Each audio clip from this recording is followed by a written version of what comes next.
Sometimes people get this wild notion that if they just snag that perfect partner, score a massive bonus, or land that dream job, all their problems will magically vanish into thin air. But hold on a damn second.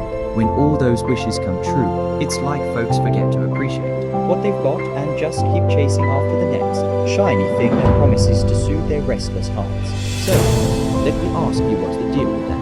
In the realm of psychology and religious teachings, not to mention the incredible stories from Seerah, there are countless tales that illustrate this very human tendency. Think about it, how often we see characters who, despite having it all, still find themselves yearning for something more. It's like they're on an endless roller coaster of desire, and you can't help but wonder, when will they realize that true contentment isn't found in material gains, fleeting relationships? So, what do you think?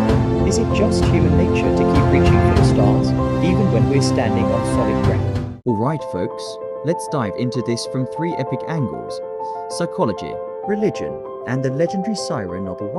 Buckle up. 1. The psychology perspective. Let's kick things off with a wild concept known as the hedonic treadmill or hedonic adaptation. Basically, it's like this. Humans get used to new stuff way too damn fast, especially the things that initially make us feel all warm and fuzzy inside. Take, for example, that sweet bonus or the dream partner you've been craving. Sure, there's this insane rush of joy when you finally snag it, but before you know it, that high fizzles out, and suddenly, it's just another day in the grind. You start feeling this insatiable thirst for something even bigger and better. Right? This is why happiness tied to material stuff or external validation is as fleeting as a shooting star, beautiful for a second. Think of fun. Modern psychology is all about finding meaning and practicing gratitude. When you embrace meaning and keep that gratitude flowing, your heart finds stability, and you stop chasing after the next shiny object. 2. The religious perspective. The Quran has laid it out pretty clearly. Not at all. Indeed, man transgresses when he feels self-sufficient. Now, let's see what the holy texts have to say about this. QS, AI Adam, 6-7. And there's a hadith that acts upon it. The Prophet Muhammad said, if the son of Adam had a valley full of water, he would wash the valleys.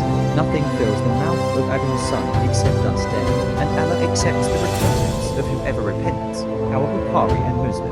What this means is that the feeling of never enough is just part of being human unless you learn to be content and make Allah the center of your peace. Because let's be real, true tranquility comes only from the remembrance of Allah. QS, Al-Rand, 28.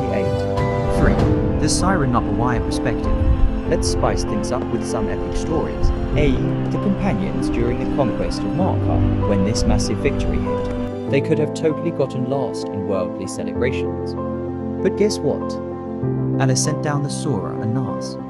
When the victory of Allah has come and the conquest, then exhort him with praise of your Lord and ask forgiveness of him. This teaches us that even when we achieve what we've been longing for, the focus should always circle back to Allah. B. The Tale of Uthman ibn Affan, i.e. This guy was rolling in wealth, but instead of hoarding it like a dragon on a pile of gold, he invested it. He bought wealth for the Muslim community, funded armies, you name it. Talk about managing worldly achievements, so they become a source of blessings instead of addiction. C. And let's not forget our beloved Prophet Muhammad. He was offered Mount Ahad's gold, and what did he do? He turned it down. He chose a simple life, proving that true peace isn't found in having more, but in placing your heart firmly with Allah.